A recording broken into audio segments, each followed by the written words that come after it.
Hey guys! Welcome to Couple.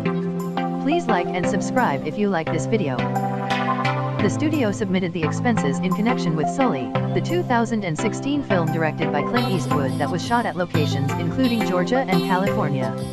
Georgia offers a 30% tax credit for film production costs, provided they are incurred in the state. Contracts and emails obtained by Variety show that the items billed to the Georgia Film Incentive Program matched expenses that were actually incurred in California. As part of the effort to shift expenses to Georgia, the production went so far as to truck a small piece of airplane fuselage to a studio in Atlanta. The cost of the item matched the cost of a mothballed Airbus A320 that was used in California. The fuselage piece was not used in the film, but it was claimed as a Georgia-based expense.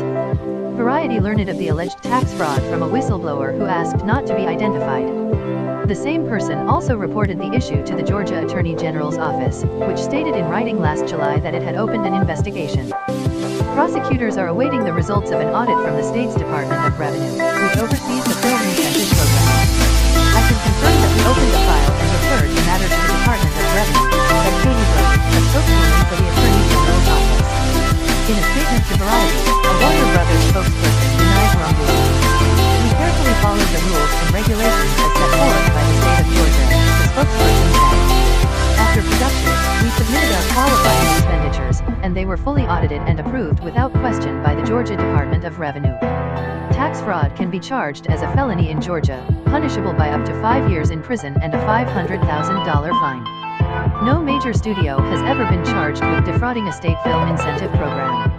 And in Georgia, which operates one of the most lucrative programs in the world, not a single person has been publicly accused of bilking taxpayers. The allegations could stain Warner Brothers' reputation, cast doubt on the integrity of the incentive program, and raise questions about the state's ability to oversee it.